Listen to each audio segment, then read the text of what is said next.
বাংলাদেশ জামাত ইসলামী আজকের মূল ভিডিওটা মূলত তাদেরকে নিয়ে যারা পূর্ব পাকিস্তান থেকে বাংলাদেশ হোক সেটা চায়নি।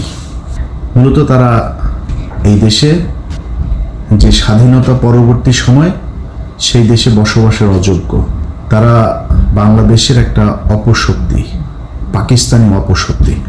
তাদের এই দেশে না রাজনীতি তো পরের কথা, ওই নামে এবং ওই ব্যক্তিরা এই দেশের নাগরিকত্ব পাওয়ার তাদের আমি মনে করি মরণোত্তর নাগরিকত্ব বাতিল করা উচিত, কারণ তারা এই দেশে স্বাধীনতা চায়নি। এখন আপনি হয়তো আজকে আমার এই কথা শোনার পরে মনে করবেন যে আমি এতদিন আমি তো নিজেই বলতাম, হ্যাঁ আমি বলতাম, আমি তো আমার তো ওই সময় জন্ম হয়নি। আমার জন্ম হইলে আমি দুই পাকিস্তানকে এক রাখতেই চাইতাম, যদি না পারতাম আমি ওই পাকিস্তানে পশ্চিম পাকিস্তানে চলে যেতাম। আপনি পশ্চিম পাকিস্তানের পক্ষ হয়ে যুদ্ধ করলেন, পূর্ব পাকিস্তান স্বাধীন হয়ে গেল, আপনি আবার পূর্ব পাকিস্তানে থাকার জন্য আপনার এত খায়েশ কেন? আবার পূর্ব পাকিস্তানে আপনি রাজনীতি করবেন, সেই দলেই রাজনীতি করবেন, এত ঘাটতেরামো কেন? আপনাদের এই ঘাটতেরামোর কারণে আজকের এই বাংলাদেশে অসংখ্য মানুষ গুম হয়, খুন হয়, ধর্ষিত হয়, ধর্ম পালনের সমস্যা হয়, ইসলাম পালনের সমস্যা হয়, এই দেশের দাড়ি টুপি রাখতে সমস্যা হয়। কিভাবে খুব মনোযোগ দিয়ে শুনেন, কথা টুইস্ট করা যাবে না আর উল্টাপাল্টা বোঝাও যাবে না, যেটা বলছে সেটা বুঝতে হবে। জামাতে ইসলামী এই 71 সালের যে অবস্থান ছিল, আমি তাদের সেই অবস্থানকে সমর্থন করি, আগেও করি, এখনো করি, সারা জীবনই করব। কারণ দুই পাকিস্তানকে ভাঙার কারণে ভারত আজকে এই বাংলাদেশের উপরে এই ধরনের নির্যাতন এগুলো করার সুযোগ পেয়েছে। সে পর্যন্ত 71-এর 16 ডিসেম্বর ফুল স্টপ, শেষ। আপনি এসে তারপরে শুরু করলেন রাজনীতি করার সুযোগ দেওয়া হইল। দেওয়ার পরে আপনি 91 সালে খালেদা জিয়াকে সমর্থন দিলেন, সরকার গঠন হইল। 91 থেকে খালেদা জিয়া 96 পর্যন্ত কি দোষ করেছিল যে আপনি 96 সালে শেখ হাসিনার পক্ষে যায় খালেদাকে হটানোর জন্য জীবন মরণ দিয়ে যুদ্ধ করলেন? কি করেছিল খালেদা জিয়া আপনার সাথে? যে দেশের বিরুদ্ধে অবস্থান নিয়েছিল? বিএনপি দুর্নীতি করেছিল, দুর্নীতি আজকে করে নাকি, কালকে করবে নাকি, এই বিএনপি আবার আসলে আবার করবে। আওয়ামী লীগ কি করেছে গত 15 বছরে দেখেন না চোখে? কেউ কেউ বলে থাকে ওই মেট্রো রেলে উঠলে নাকি 2টা শব্দ তাদের খুব লাগে, যে মুনাফিকের জাতি নাকি যেন বলে, বেঈমানের জাত, এটা মনে হয়। আরে তোর বাপের টাকা দিয়ে এই বানাই দিয়ে গেছিস, তোরা যেই টাকা দিয়ে মেট্রো রেল বানাইছিস এরকম টাকা দিয়ে মেট্রো রেল এরকম পুরো ঢাকা শহর ছেড়ে ফেলা যায়। 3 পদ্মা সেতুর টাকায় 1 পদ্মা সেতু বানাইছিস। তোদের মেট্রো রেল আর পদ্মা সেতুতে উঠলে মনে হওয়ার কথা টাকাগুলো নিয়ে গেছিস, টাকাগুলো ফেরত দেওয়ার কথা মনে হওয়া দরকার। বেঈমানের জাত মনে, তোর বাপের টাকা দিয়ে করছিস না? এই দেশে যারা ওই সময় রাজনীতি করেছে, বিএনপি বলেন, আওয়ামী লীগ বলেন, সবাই দুর্নীতি করেছে। তা আপনি 91 থেকে 96-তে আপনি জানেন না শেখ হাসিনাকে বাংলাদেশে ইন্ডিয়া পাঠিয়েছে কেন? 91-তেই তো ইন্ডিয়া তাকে বসাতে চেয়েছিল, পারে নাই, 96-তে বসাবে। আপনার এইটুক দূরদর্শিতা মানে নিচে চুল গজায় নেয় আপনার, যে আপনি বুঝেন না যে হাসিনাকে দিয়ে তারপরে এই দেশটাকে ভারত নিয়ন্ত্রণ করবে। হাসিনার পক্ষ যা করলেন, 2 দিন পরে আবার ভাতার পাল্টাইলেন, ওই ভাতার আর ভাল লাগে না, ভাতার পাল্টায় আবার ফের খালেদা জিয়ার কাছে আসলেন, এসে তারপরে পায়েটায় ধইরা তারপরে জোট করলেন, করে আবার ক্ষমতায় বসলেন। ক্ষমতায় বসার পরে এরপরে দেশ চালাইলেন। দেশ চালানোর সময় যা যা হয়েছে, যেভাবে চলেছে, সেখানে তো আপনার বুঝার আমার মনে হয় না যে কোনো সমস্যা হয়েছে যে খালেদা জিয়া কি চায়, খালেদা জিয়া কি আসলে ভারতের লোক না কিসের লোক। যদি সমস্যা হতো তাহলে তো ওই সময় চলে আসতেন, সরেন নাই তো, তাদের সাথেই ছিলেন।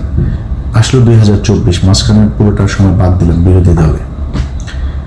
24 আসার পরে আগস্টে হাসিনারে সরাইলেন, সরানোর পরপর বিএনপি আবার খারাপ হয়ে গেল।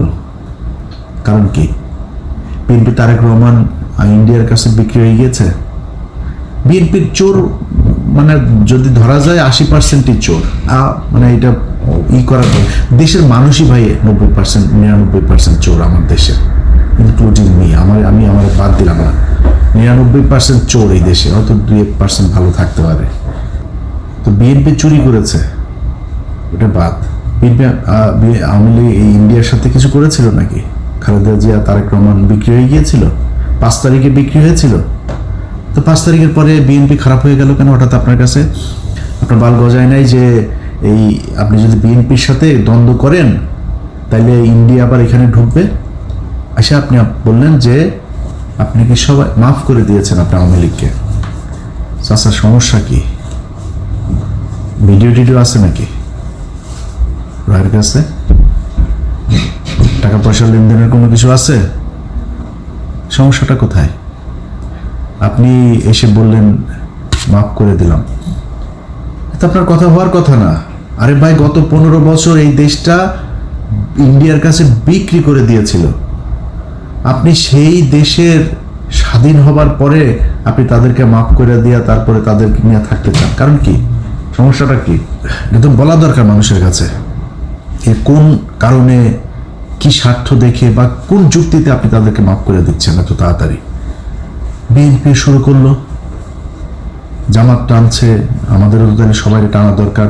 টানাটানি আওয়ামী লীগের কে কত নিতে পারে, এদের কাছে সবচেয়ে প্রিয় মানুষ হয়ে গেল আওয়ামী লীগ।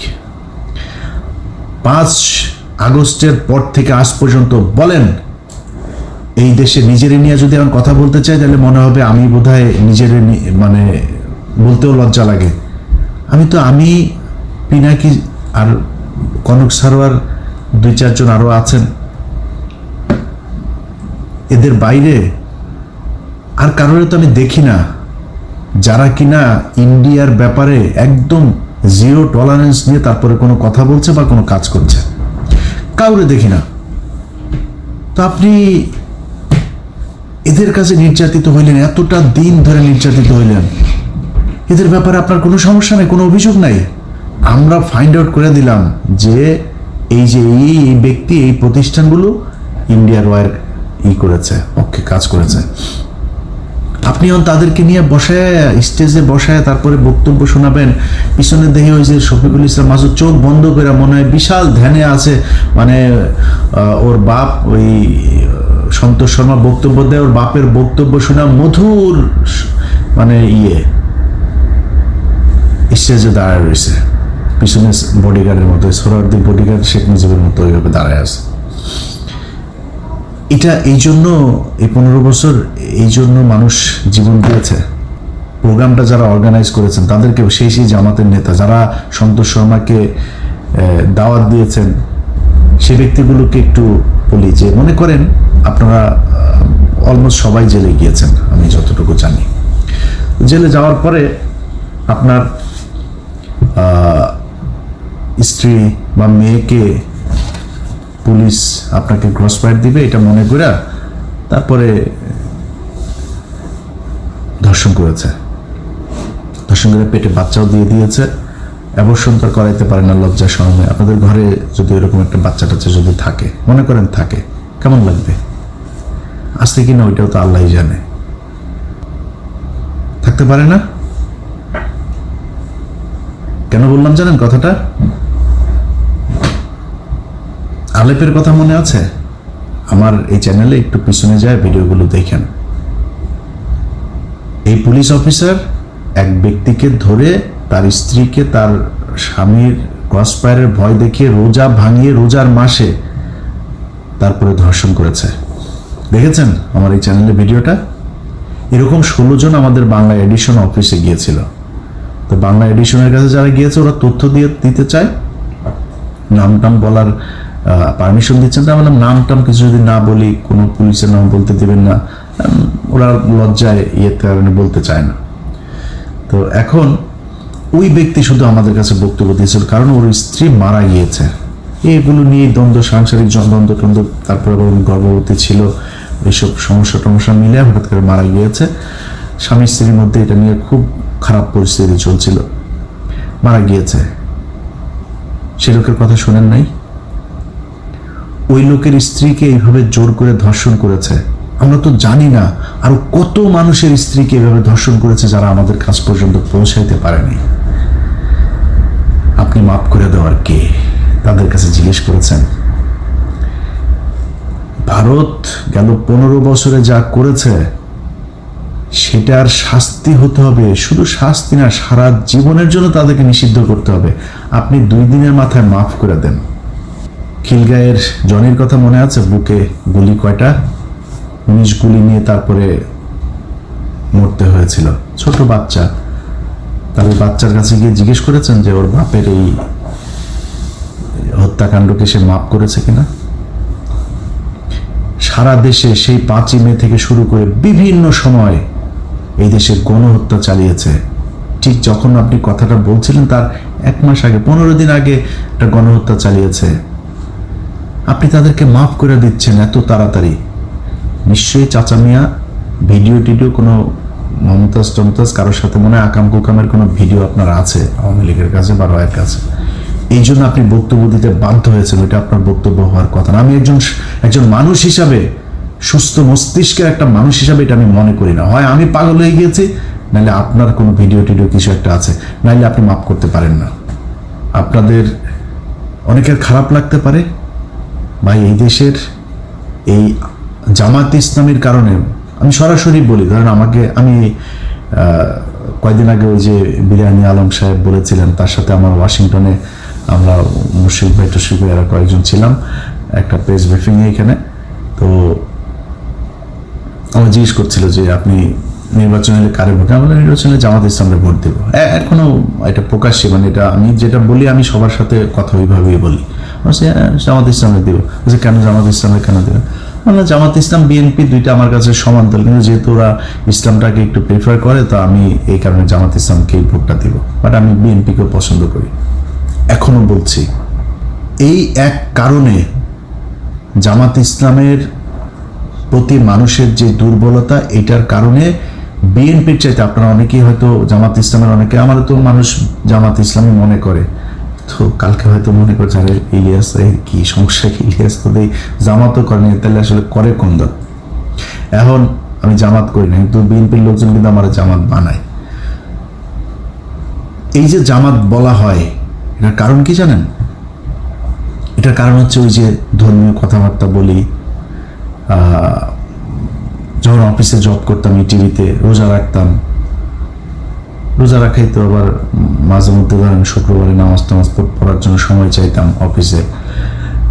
এই তো জঙ্গি, তো মানে শিবিরের লোক। আবার ওই হরতালের সময় শিবিরের ওই ফুটেজ যেগুলো আমি তাড়াতাড়ি পাইতাম আর কি, আমার কাছে এই তথ্যটা আমি সোর্স মেনটেন করতাম। মানে ওর সাথে ও এত ফুটেজ পায় কেমনে, কোথায় ভাঙচুর হয় এটাও জানে কেমনে। এইটাও আর একটা কারণ। আমি একা না, আপনি বিএনপির সাথে বলবেন যে আমি বিএনপি করি বলে এই বা মানে বিএনপির কিছু দেখি না এটা বলে আপনি পাওয়ার সুযোগ নাই। কারণ বিএনপির সাথে আপনার অনেকগুলো জায়গায় পার্থক্য আছে, যে পার্থক্যটা আপনাকে মেনটেন করতে হবে। যে পার্থক্যগুলো কি? আবরার ফাহাদ বলেছিল সে শিবির করে, আবরার ফাহাদকে হত্যা করা হয়েছে শিবির সন্দেহে, জানেন না? আমি বেতন পেয়েছি 23,000 টাকা বেতন পাই মাত্র, তখন বেতনের পুরো টাকাটা নিয়ে তারপরে যে কোনো জামাত ইসলামের কোনো একটা জায়গায় দিয়ে এসছি। এটা একটা রসিদ ছিল, সেই রসিদটা আমার ডয়ারে ছিল, 23,000 টাকার একটা রসিদ। 23,800 টাকা বেতন পাইতাম তখন, 800 রেখে দিয়েছিলাম, 23,000 টাকার রসিদটা দিয়েছিলাম। তো আমি যেহেতু ঢাকা শহরে আমার যেহেতু মানে নিজের বাবার বাড়িটাই আছে, আমার যেহেতু মানে ভাড়া দিতে হয় না, আমি অফিসে অন্যদের চাইতে একটু রিল্যাক্স থাকতাম, কোনো বাজার টাজার কোনো কিছু আমার কোনো ঝামেলা ছিল না। তো আমি ওই টাকাটা দিয়েছিলাম। তো আমি ইটিভি থেকে আমাকে যখন চেয়ারম্যান যখন জেলখানায় গেল, তখন আমার ড্রয়ার তো আমি কোনো জিনিসপত্র কিছু নিয়ে আসার সুযোগ পাইনি, আমি আর অফিসে যাইনি, আমার ওইখানেই খুঁজে এগুলো পেয়েছিল। ওই রসিদটা নিয়ে ডিবির মনিরের কাছে দিয়ে এসেছিল আমাদের 21 টেলিভিশনের অখিল পোদ্দার। আমার অনেক ঝামেলা হয়েছে ভাই, শুধুমাত্র এই জামাতের পক্ষে কথা বলা কিংবা জামাতের মতো করে কথা বলার কারণে। এই দায় আপনাদেরকে নিতে হবে। আবরার ফাহাদ মারা গিয়েছে, এই দায় আপনাকে নিতে হবে।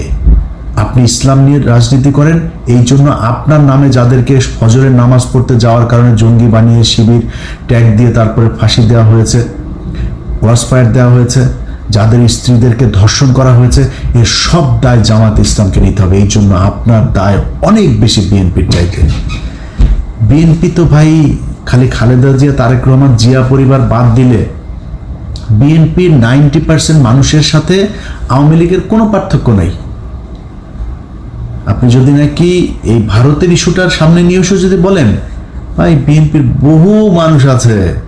এই যে সালাউদ্দিন দেখেন না, সালাউদ্দিন ইন্ডিয়াতে ধরে নিয়ে গিয়েছিল, আমরা জানি, ধরে নিয়ে যে তাকে গুম করেছিল, ওই গুম হয় নাই, ওই বাংলাদেশের মানুষকে গুম করছিল। ইন্ডিয়াতে বসে সে আমাদের সাথে ফোনে কথা বলে, আমার সাথে অনেকবার কথা হয়েছে, ইন্ডিয়াতে বসে থেকে কথা বলে আমার সাথে, অনেক ইনস্ট্রাকশন দিত, ভাই এরকম করো, এরকম, এই সেই। আমি খুব অবাক হইতাম যে ইন্ডিয়াতে বসে সে কথা বলে, তারে কিছু বলে না। তখন কিন্তু আমরা এটা নিয়ে আলোচনা করতাম যে সমস্যা, এরা আসলে ইন্ডিয়া নিয়ে গিয়েছে ভাব ধরানোর জন্য, সে আসলে রয়েরই লোক, ওইখানে নিয়ে তাকে ট্রেন আপ করা হচ্ছে বিএনপিকে, যাতে সে দেশে গিয়ে তারপরে সার্ভিসটা দিতে পারে। সেই সার্ভিস এখন এসালম টেসালম এদের সবাইকে বাঁচায় সালাউদ্দিন শেয়ার দিচ্ছেন। তো বিএনপিরে যদি আপনি তারেক রহমান, খালেদা অর্থাৎ জিয়া পরিবারের বাদ দেন, আমি জানি না ভাই কয়জন খুঁজে পাবেন সেখানে ইন্ডিয়ান লোক। মির্জা ফখরুল এই দলের দ্বিতীয় পার্সন, তার মতো লোক ভারতীয় এজেন্ট। এরপরে আর কে কোথায় আছে আমরা জানি, এটা নিয়ে আজকে কথা বলছি না, যেহেতু আজকে ওইটা বাদ। তো মানুষের প্রত্যাশা জামাত ইসলামের উপরে অনেক বেশি, বিশেষ করে ভারতের ক্ষেত্রে, কারণ ভারতের সাথে আপনারা 71-এ হেরেছেন। এই গত কয়েক বছরে আপনাদের কয়েকজনকে হত্যা করা হয়েছে। 15 বছর আপনাদের যেসব শিবিরের ছেলে পেলে আছে, জামাতের লোকজন আছে, তাদেরকে প্রচন্ড কষ্ট, নির্যাতন সহ্য করতে হয়েছে। এই কষ্ট আপনাদের উপরের এই তাহের ঠাকুরের মতো, এই তাহের মিয়ার মতো এরকম 2-4 জন রয়ের এজেন্টকে নিয়ে আপনি এই পুরো দেশের সব মানুষকে বিপদে ফেলতে পারেন না। জামাত ইসলামকে নিয়ে অনেক কিছু বলার মতো সুযোগ ছিল, কিচ্ছু বলি নাই। আপনি জানেন এটিএম আজহার এখনো পর্যন্ত জেলখানায় আছে। বাংলাদেশের মানুষকে বিষয়টা বলি, কেন আছে জেলে জানেন? জেলে আছে জামাত ইসলামের কয়েকজন নেতার কারণে। তারা ইচ্ছা করে তাকে জেলখানায় রেখেছে, তারা চায় না সে ছাড়া পাক।